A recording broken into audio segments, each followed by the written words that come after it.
В свой 25-летний юбилей целевой фонд будущих поколений Якутии порадовал жителей республики новостью о том, что в скором времени будет установлен парк будущих поколений. На данный момент проходит всероссийский конкурс на разработку архитектурной концепции и генерального плана территории парка будущих поколений, инициированный целевым фондом будущих поколений Якутии. Мы представляем вам наших сегодняшних утренних гостей.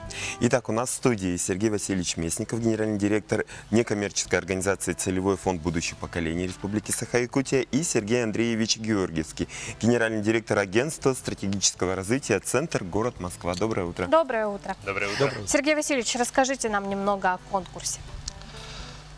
Действительно, мы в прошлом году, когда планировали свой юбилей фонда будущих поколений, коллектив зародился такой идеей создать такое необычное пространство для того, чтобы это осталось в памяти у наших жителей, как вклад в развитие республики, как вклад в развитие будущего поколения. И была такая идея, чтобы создать парк и назвать его «Парк будущих поколений», с тем, чтобы жители города Якутска и гости там отдыхали. И, конечно, эта идея была поддержана и органам государственной власти, и муниципалитетом, и в целом-то и общественностью. И мы решили провести такой всероссийский конкурс, не только внутри республики, но и привлечением всех российских архитекторов. И мы первый этап уже прошли. И этот этап показывает, что интерес очень большой к этому проекту.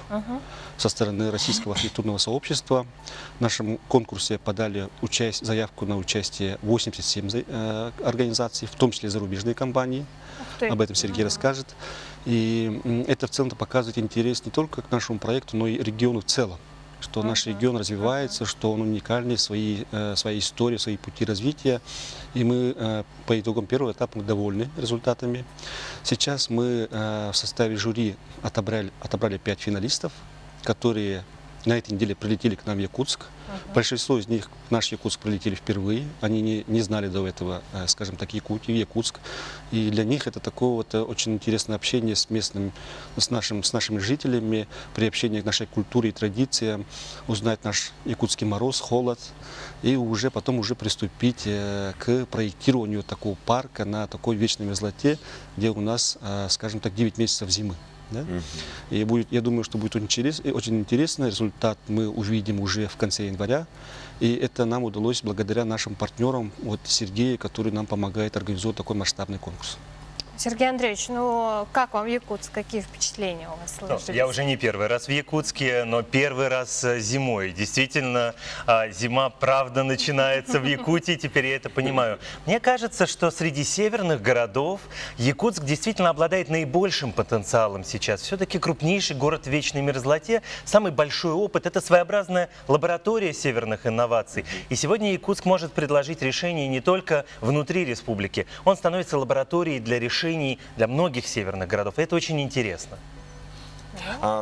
Как сказал Сергей Васильевич, заявки подали архитекторы не только с России, но и с множества других стран. Да, это как Дания, Германия, Нидерланды. Расскажите поподробнее о финалистах. Это было очень необычное явление, потому что мы объявили всероссийский конкурс, но все равно другие северные страны тоже начали предлагать нам свои решения. В итоге мы имеем 5 команд уникальных, потому что их сила в том, что, во-первых, они объединились с якутскими архитектурными бюро. Они выстроили этот мост коллаборации, и это важно. Они не пришлые, они вместе с якутскими командами проектируют. Ну и во-вторых, это, в общем, своеобразные имена в архитектуре. iCube, Осадов, Ваухаус, все это, Тимур Башкаев, Атриум. Это все имена в масштабах и страны, и даже мира. Бюро, которые проектируют лучшие общественные пространства. Нам кажется, что они могут предложить новации здесь. Не просто благоустроить этот парк, но задать новые тренды развития территории, показать другое качество жизни.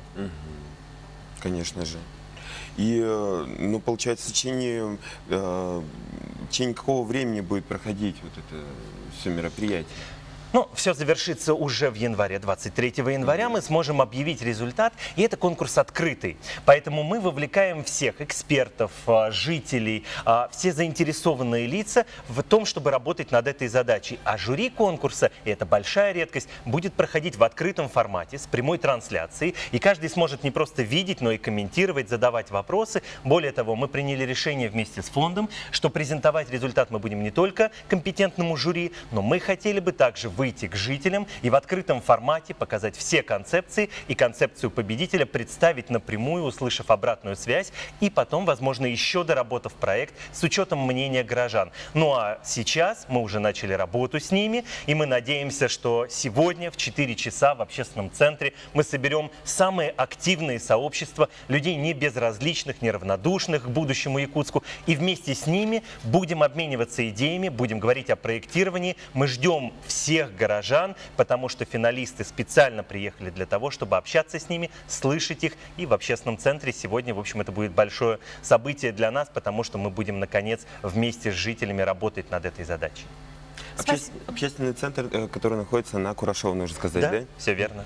Отлично. Спасибо, Сергей Андреевич, Сергей Васильевич, за то, что приняли участие в нашей программе, за ваш такой хороший голос этим утром. Я думаю, он разбудил наших телезрителей.